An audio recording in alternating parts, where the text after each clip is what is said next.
DevRel con deep dives. Yar. Thanks for having me. I do want to start off with something a little bit somber and let you know what's going on with me. The tragedy that happened in Uvalde is on my mind, and so I'm not on my A game, so hopefully this goes well. But just wanted to just put that out there for everyone to know that I'm going to try to do my best, but there's a little nagging in my mind, and hopefully that will not affect this talk too much. This is what neurodiversity means to DevRel. This is a slide for the first presentation that I've ever done on this subject specifically. So I'm really excited, and hopefully it goes well, and you'll have some very good questions at the end of this presentation. Let's move into a little bit about myself, about me. I am neurodivergent. I consider myself ADHD and dyslexic. That means two things. One, that this is very personal to me, and it's affected me for the way that I've grown up and the way that I've been able to experience life in different places with having both ADHD and dyslexia. What that also means is that I just finished this presentation last night, so just heads up. So that's why it's going to be really beneficial to me to get feedback. So as you go through this, as you hear this, if there's any questions or any things that I can clear up or make things clearer, please make sure you have your questions ready at the end of this session. Also, if you notice in the corner there is a hashtag NDTalk. That's for neurodivergent or neurodiversity talk. And that hashtag, you can, if you put it into Twitter, you can see all my slides, and you can also be able to send questions at the end after, a day after, and be able to find other people who are also talking about this subject. So just wanted to make sure, mentioning community, that we can use this to leverage and connect on this one subject. I also wanted to say that my experience is my experience. I've been in DevRel for 4 years, but the way that I went through DevRel is different for everyone. And the way that I move through the world as a neurodivergent person is also very unique to me. There's a saying if you met one person who's neurodivergent, you've met one person who's neurodivergent. We're all different. We all have different ways of being. And so just wanted to put that caveat out there that I'm not an expert. I'm only an expert in my experience. I'm not an expert in the general experience. And truth be told, it was only in 2020 when I really started digging deeper into the subject. I, of course, had a lot of trials and tribulations like a lot of people did in 2020. And that put me on a journey to rediscover myself, learn about how I experience the world and how that's different from the general neurotypical population.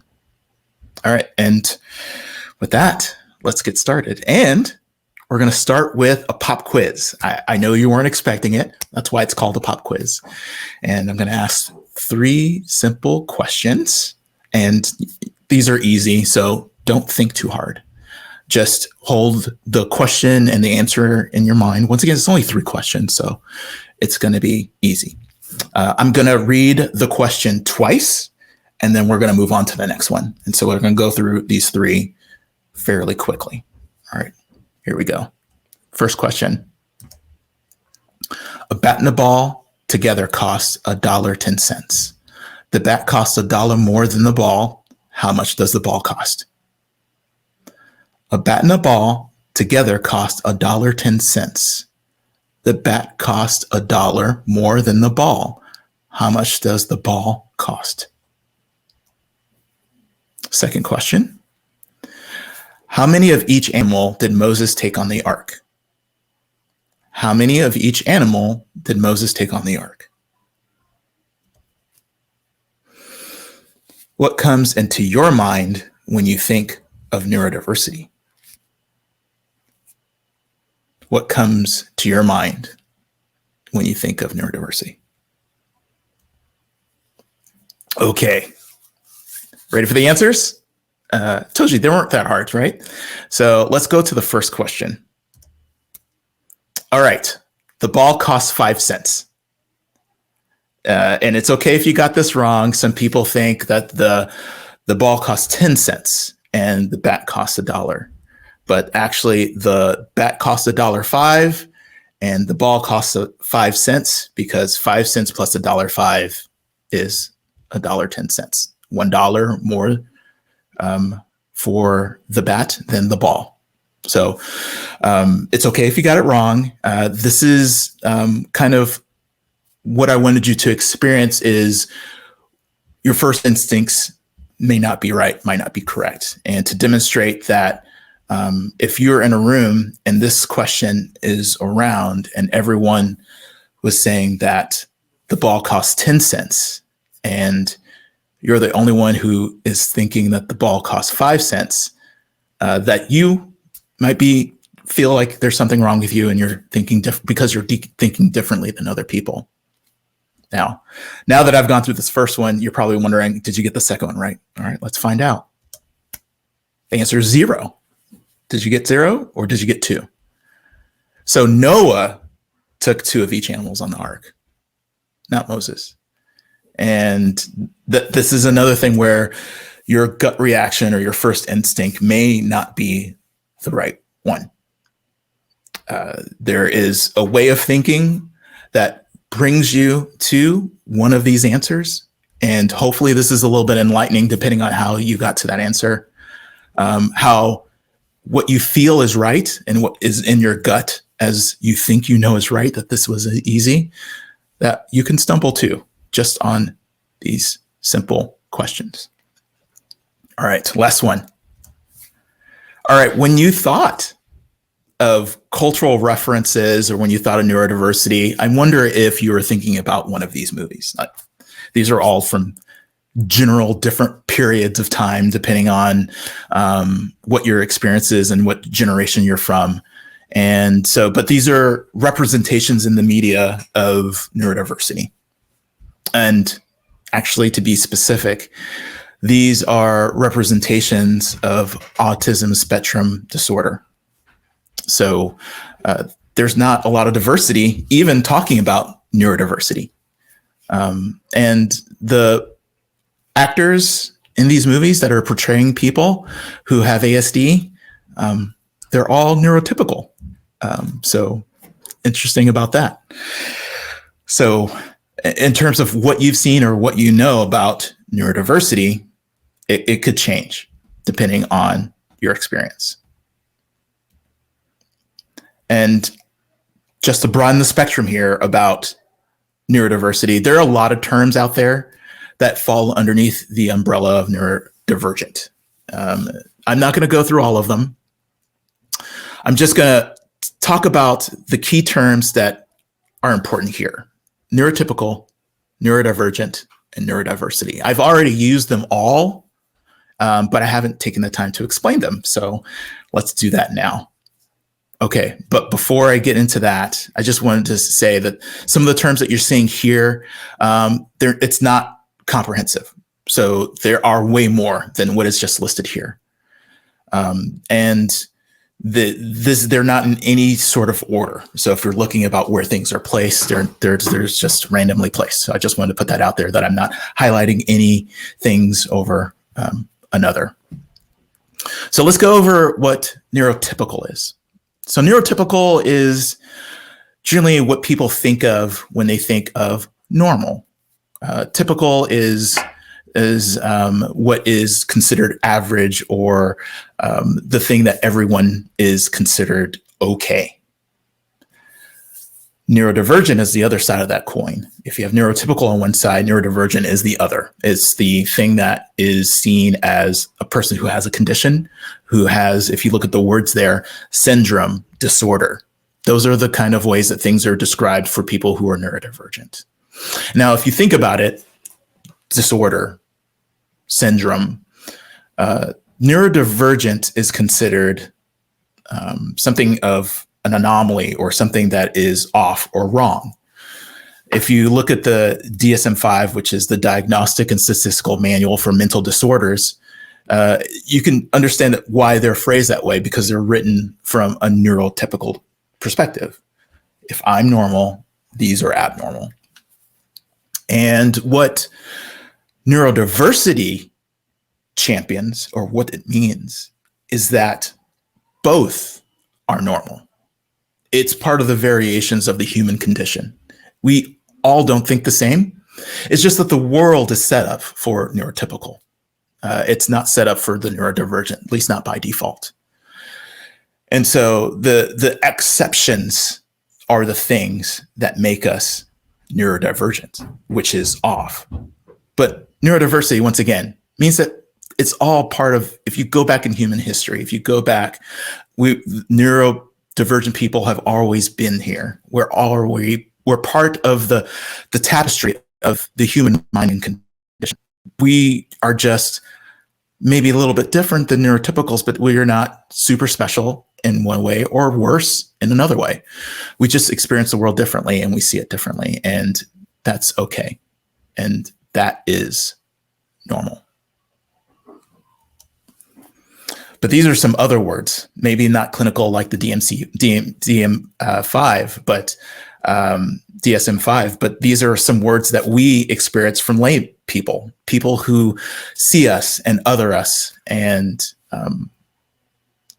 it adds to the cognitive load of just operating in the world and trying to be yourself. There's masking involved, so trying to actually fit in, and that takes a lot of mental energy to just kind of just feel like you're one of the other people out there. And so there's a high chance that if you consider yourself neurodivergent, that you are also facing some mental health challenges. So one thing I wanted to talk about before about the world, that people who are neurodivergent aren't disabled per se, but the environments that we're placed in disables us. So if there is not accommodations, if there's not room, if there's not acceptance, there's more work that needs to be done in order to be in those spaces. So let's look at it from a different perspective. Let's look at it from a positive perspective. There are ways that people who are neurodivergent may see the world and experience it differently through words, through sounds, through visuals, through relationships. And they could be able to find words that fit better or words that don't fit at all. Sounds that are more pleasant to them that will be pleasant to other people. Hearing tones or frequencies that maybe people aren't as sensitive to. Being able to understand how things are placed in spaces and what will be more efficient or what will be easier or more pleasing to look at. And understanding relationships between objects or concepts, or even steps in a very complex plan. And these things are extremely valuable and useful, but they also, when you're young, when you see these things and you're trying to experience them in the world, you could be called a grammar nerd, called nitpicky, too particular. You dive too deep into the details, too much into the weeds, or you just keep bringing up all this stuff that's not really relevant to what we're talking about. These are some of the words and some of the ways that people can experience exhibiting these behaviors in a neurotypical world. Now let's think back to 2020. The world kind of changed then, right? And the events did a hard switch over for mostly being in-person events to mostly being virtual events. The world is changing all the time. And if you're in DevRel, you know that what we do changes all the time. We work with different products, different technologies, different segments, different concerns, different verticals, different developers even.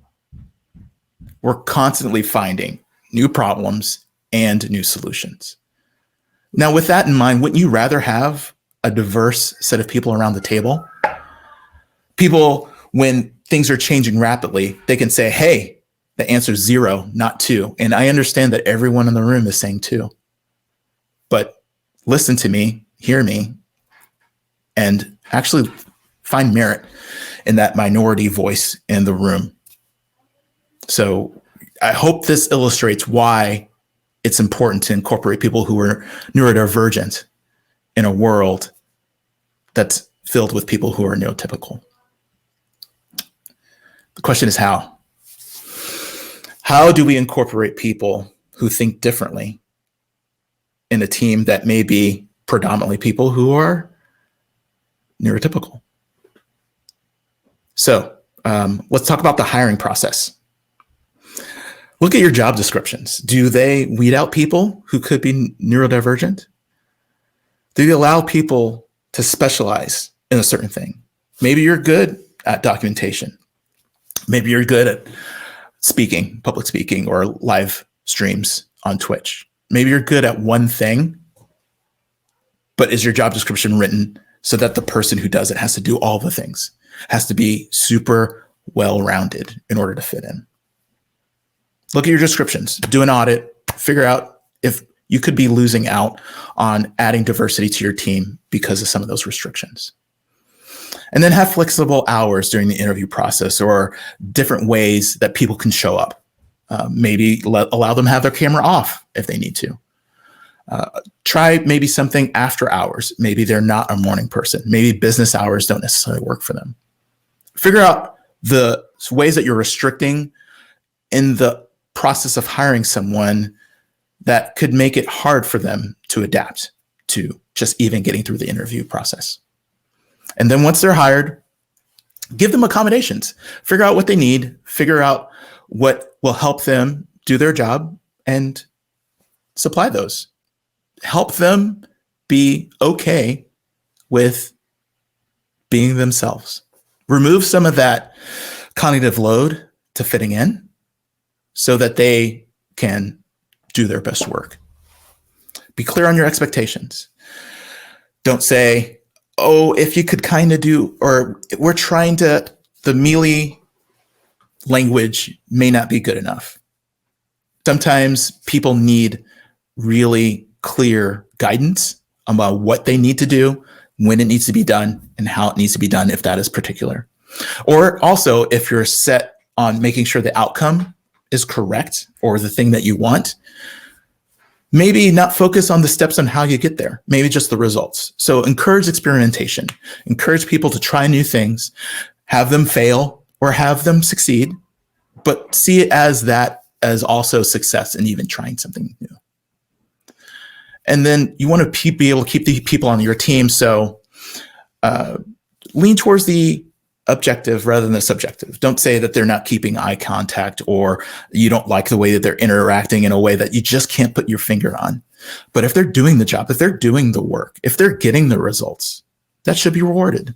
And if they're doing new things, they're innovating. And that's what you want ultimately. So innovation, you should reward for innovation, and you should remove any arbitrary rules or barriers to success, advancement, or even salary adjustments. If there's just some random thing like, well, you weren't in the office this many times of the year or hours in the day, but they're still doing their work and they're still doing excellent things, why remove them from the team? So let's make sure that those are gone, those barriers to making sure that you can retain people. And if all else fails, if you don't remember anything from the previous slide, just listen to your people. Talk to them. Create an environment where it's safe for them to bring their concerns, listen to those concerns, and take them seriously. Listen to your people. And don't disregard it if you don't fully understand. If they say it's important to them, it's important to them. All right, I'm going to leave with some resources. There are 6 here. Let's go through each of them. So the double empathy problem. Now, this is not a book, but this is a general concept. So you can Google it to find it, and you'll have access to different ways of understanding this issue. And so double empathy problem is basically it comes from the world of autism, where a lot of this stuff comes from, because once again, when we think of neurodiversity, a lot of it goes straight to autism. We're at the point of when people thought about diversity, they thought about adding more women to teams. And that means it was diverse if you add more women. And then since then, we've known that there's so many different kinds of diversity in terms of race, gender, sexual orientation, and so many others. but in the neurodivergent world, we're still building up resources. So a lot of that comes from autism research, and which is really great. But the double empathy problem is there is a misunderstanding that people who are autistic are empathetic. So a person who's neurodivergent talks to someone who is neurotypical, and they misconnect because the cues aren't the same. There's a different alignment there. But if someone who's neurodivergent talks to someone who's neurodivergent, sometimes those go away, just like they go away if a neurotypical person is talking to a neurotypical person. And so the frustration from the neurotypical person talking to the neurodivergent person is actually expressed and felt by the other person who's neurodivergent trying to communicate with the person who's neurotypical. And so this is the concept that's in the double empathy problem. And once again, I if you go to that hashtag, you can find the links. It will be sent there. And the next book is the Autism and Neurodivergent Neurodiversity Self-Advocacy Handbook. Ugh, that's a mouthful. Did mention I was dyslexic, right? So this is a great book. I just finished it like a few weeks ago, and it gives permission to say, it's okay to say, this isn't right. It's okay to not be taken advantage of. And it's okay to be yourself, and that's not wrong. And that covers work environments, but also relationships and even school-age children. So it covers the whole gamut of being able to advocate for yourself. And it's a great handbook also if you want to advocate for someone else who is also neurodivergent. So that's why I put it on this list. And of course, I had to add Neurodiversity, The Birth of an Idea. So this was written by Judy Singer. She is the person who actually coined the term neurodiversity. And so without her work, we would not be able to have a term or the grammar or ways to talk about this subject in such nuanced ways. Words and grammar give us the tools we need to convey concepts. And so this is an excellent book, and I would highly suggest that everyone reads it just to get a sense of kind of like how this all came about. And Judy's also an awesome person. I'm just going to drop that in there. And then I mentioned empathy. So the book is called Against Empathy. So the book is about like how to actually not value empathy so much. And let me explain.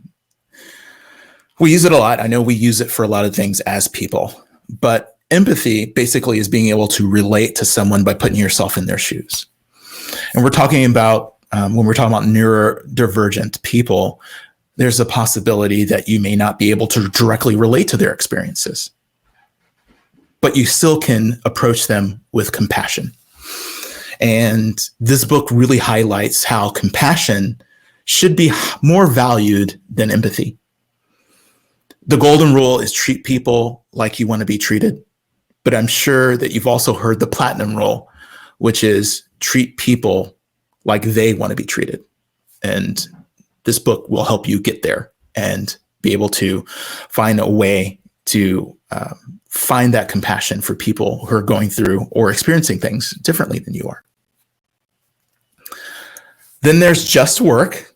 Once again, not centering around the neurodivergent experience, but it is, just realized that was there. It's talking about what a good work and just where there's work justice, where people can feel included, where diversity is welcome, and psychological safety is a thing that is fostered in the work environment. And so this is good for everybody, for the person who is learning how to integrate into maybe a work environment that may be different than what they're used to or what they experience outside of work. And also for people who have a role in creating these cultures in a work environment and how they can move to a place that allows people from different backgrounds to participate in equal fashion. So that's a really good resource there. It's written by a really great person, and she also wrote Radical Candor. I think that the way that she approaches this subject is so accessible. She uses plain language, and I like it. Kim Scott is just a great writer in general. And so I like the stuff that she writes. So if you like Kim Scott and you like Radical Candor, please look into Just Work. And the last one here, Daring Greatly. I'm sure if you've heard of Brene Brown, you've heard of this story. You heard of this book. Brene Brown has a lot of different materials, and they all touch on the same subject, generally speaking, which is vulnerability. And the reason why I've included this is because vulnerability is what you need to be able to put yourself out there, to go out on a limb, to give talks, by being truthful, honest, and take chances. And it's not easy, and it's hard. And so even if you're not a person who feels othered by society, being able to be vulnerable is a great skill for everyone. So I highly recommend this book for everyone, but especially for people who have gone through some of the trauma that I mentioned before, who are trying to repair themselves, who are trying to figure out where they fit and how to fit within themselves. There is a lot of internalized ableism in the neurodiversity community. This is some of the books that helped me get to where I am. And with that is the end of my presentation. So a couple things. Once again, another resource is community. So use the hashtag NDTalk. So with that, you can find other people talking about this presentation, the slides, and you can find each other. So having a community is going to be very helpful. And also, I'm Wesley83 on Twitter. If you want to talk to me directly, if I don't get to your question, your answer during this Q&A period, send me a question today, tomorrow, or whenever you think about it. And my DMs are open if you want to do that in private. Thank you. Thanks so much, Wesley. And somebody in the chat has just said that they were lucky enough to meet Kim Scott in person. And they have verified that Kim Scott is a very nice person in person as well. I'm jealous. I'm so jealous about that. Yes, she's amazing. Yeah, thanks so much for sharing your insights with us. From the first person point of view, being somebody who is neurodiverse.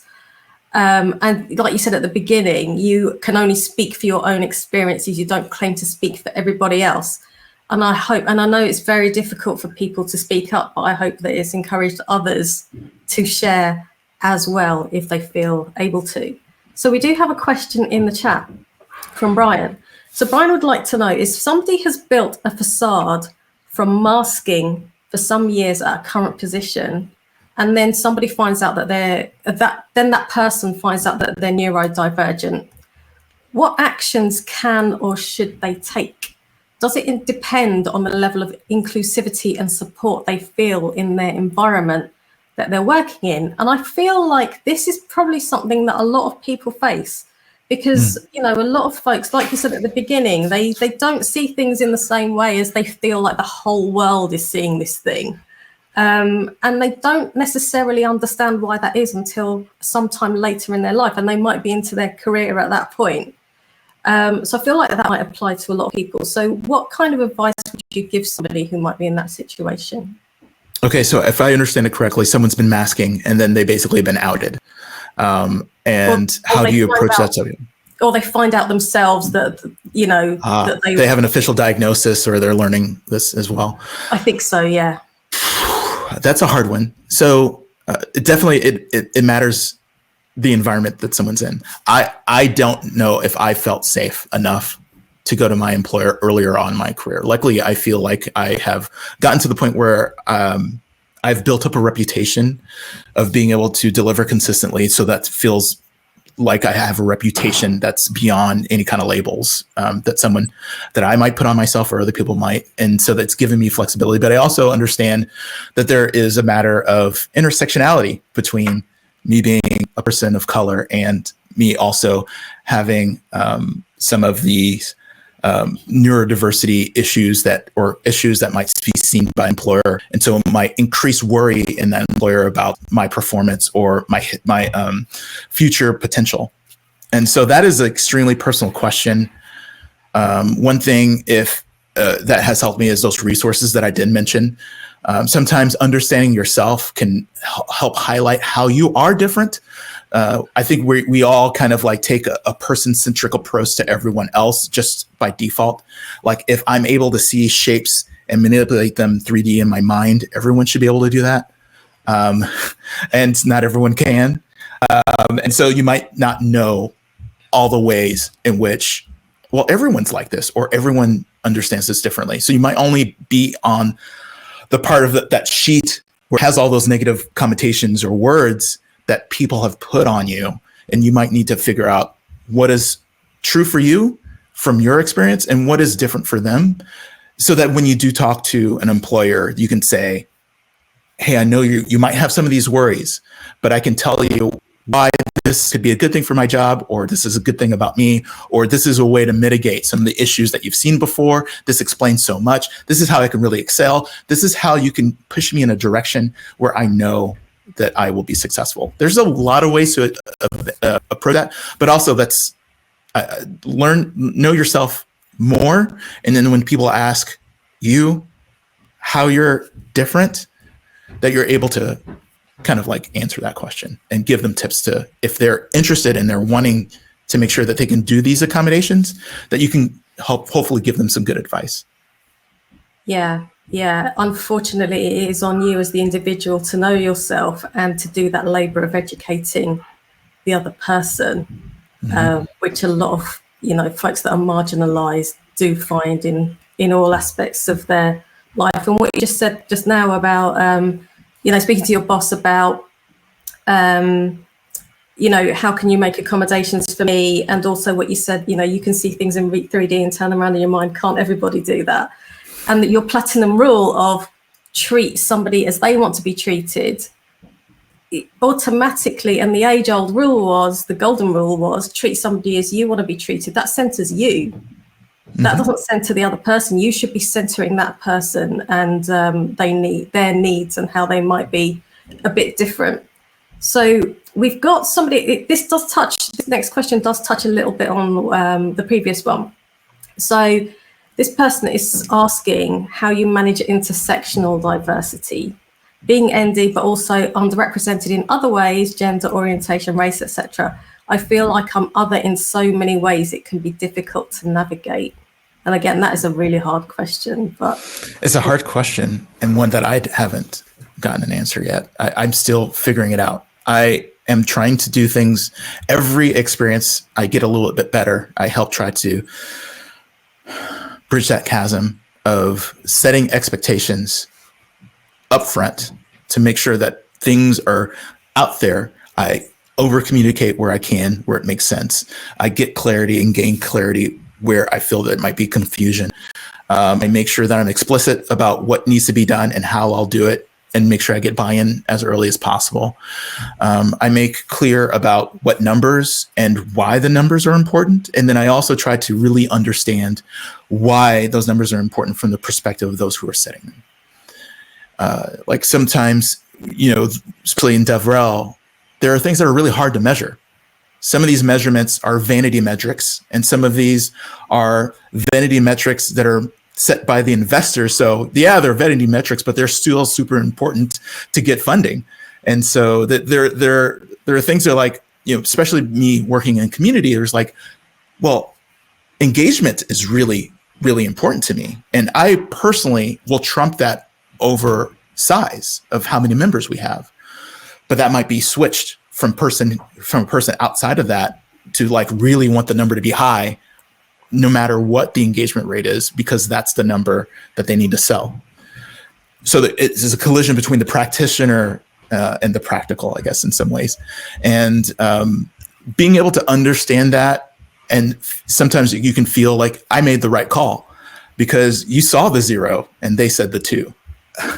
But sometimes if the investors are expecting a 2, you got to make sure that you can try to deliver that. So setting expectations and trying to reduce that delta between expectations and deliverables is where I am usually trying to focus and center and make sure that that chasm is hopefully breached, but fingers crossed. But going also back, it needs to, if you're in an environment where they aren't accepting, there's no psychological safety, it's really hard to have those conversations. It's really hard to really get that clarity that you might need to be successful. So yeah, hopefully society catches up to us. Yeah, well said. I've got a question of my own here, and you talked about the recruitment and selection process in your talk. And you mentioned about how some hiring managers will write a lovely job advert, and they will be asking for this unicorn developer relations professional who can do everything. They're like a quadruple threat. And, you know, it's just in the general population, most people aren't good at everything. And, you know, a lot of people are good at one thing and they really excel at that. What other ways do you think that people could improve the recruitment and selection process for people? Because we know that in tech, it's broken anyway. It's just generally broken. It's a complete mess. I've heard of things like give the interviewee the questions before the interview, for example. Are there any other good tips you could give to hiring managers to really get the best out of people in that process? I would say just like the coding interviews, make sure that whatever questions you're asking or exercises that they're doing, that is actually related to the day-to-day job that people would be doing. So the questions might be hard, but they might actually need to be questions that the company is struggling with. And there needs to be some pre-planning. So people need to understand their OKRs before they hire someone, or the structure of where they'll fit in, or the work that is the balance between strategy and execution and how much of each they want the person to do, because it's really hard to like go all in and just do all this work that's supposed to be done. And then you realize it doesn't really align with all of the top level goals. And then it's also hard for you to be the first person and you strategize and put everything in place. And then people feel like you're not delivering because you're spending so much time planning and not actually executing. So I would say the business or the employer should do the work to understand their real actual needs, not copying from someone else or another DevRel job. And they're like, oh, that sounds good. And then that is now my DevRel job. Understand how that position will fit into their scenario, their company, their department, their organization. All of that stuff should be pre-planned, hopefully before they write the job description. And then during the interview process, making sure that whatever you're asking the person to do is relevant. And one last thing, generally speaking, a lot of people who are hiring for DevRel, just because statistics, like it's growing rapidly, the people who are hiring DevRel don't know DevRel, but they want to hire someone to do DevRel.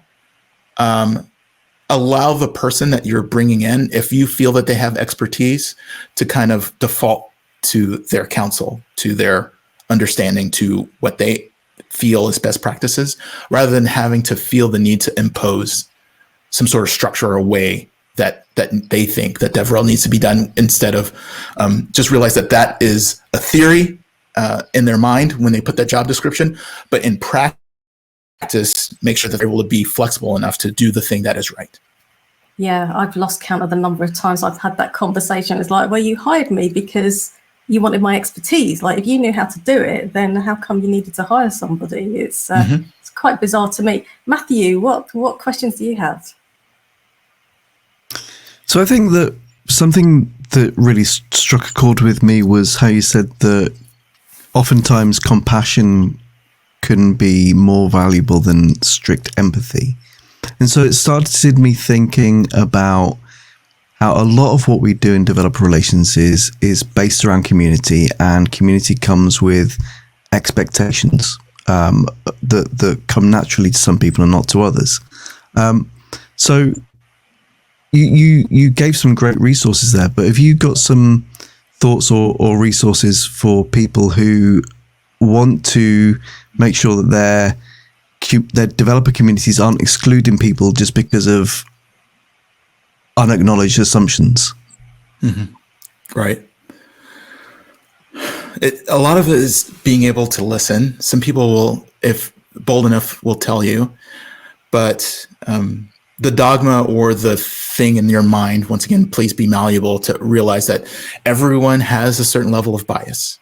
You're going to approach something with bias, and understanding that that is true, and to move into a curiosity learning mode when you're experiencing other people or hearing other suggestions, instead of some of the default defensive mode that we might have, where we are not really listening to the other person, but just more entrenched and trying to push what we think onto others. But coming from a place of learning, a place of openness and of curiosity, allows for that flexibility when you're talking about a community, to be able to say, that makes sense. I did not think of that. Let's find a way to incorporate more people into our community, because that's what we all want, right? We want it to be accessible to more people. And if someone is giving you the gift of feedback, of change, then of course, what we should do as people who are running community is to find a way to make sure that person is accepted. Thanks. I'd just like to go back to the Discord and to see if there are any other questions in there. So someone asks, are there communities for neurodiversity in tech, such as like a Discord server or something like that you know of? No, I'm sure there are. They're really hard to find. It's an estimated that could be up to 20% of the world's population are considered neurodivergent. Yet there is very little to be found with communities, at least specifically around neurodivergency, and that's because a lot of people are closeted, hidden, or not diagnosed. Or they understand that there is a stigma attached to it. I have found some groups that are centered around neurodiversity, but they're not necessarily tech. They're professionals, and there are some that are around. I'm not saying that they don't exist, but it may be harder to find because a lot of the stuff that I find are like parents with neurodivergent kids, or kids or students who are neurodivergent. But as an adult, as a professionals, as people in tech, that's really hard. There's hashtags like actually autistic that is on Twitter, which is really good. There's this hashtag here, ND Talk, that hopefully people can use to find other people in tech, to kind of build that community where I know I've failed personally in being able to find that. But it's hard. And I encourage anyone who knows of any to share it with the rest of us using that hashtag. Great, thanks. Another question here from Scott, this one. Scott asks, do you have any strategies to recharge from the stress that comes with being a social media manager? I love people. It is one of those things where early on, I decided just to lean into the thing that I'm good at, and I actually get recharged. So I'm an extrovert, and so there's not a lot of stress, at least on the people management part. Most of the stress, because of my dyslexia, it comes from, some of the administrative work that comes with it, and I do a lot of just doing other stuff, mentally being able to disconnect, going outside, playing with my kids, doing fun stuff, watching videos, learning. I also get a lot out of learning. So I just usually do that thing where I feel like I'm enriching myself in other ways to kind of like refill my tank if I feel depleted by doing some of that other work. Also, making a difference really is a thing that also gets me going. And so if I can help someone, or if I can make someone's life better, or make sure that someone is seen, this is something that I do. And that also makes me feel really, really good. Great, thank you. Suze, anything else from you? So folks were asking in the chat if anybody knew about groups for neurodivergent people in tech. somebody does know, they just need to check whether or not they could share those groups, because obviously it's a safe space for those folks. And so yeah, if you're in the Discord, please do hit that person up on DM if you want to know about that. I'm just having another quick look through. I think that's it. Oh, somebody's recommended the hashtag neurodiverse squad on Twitter as well.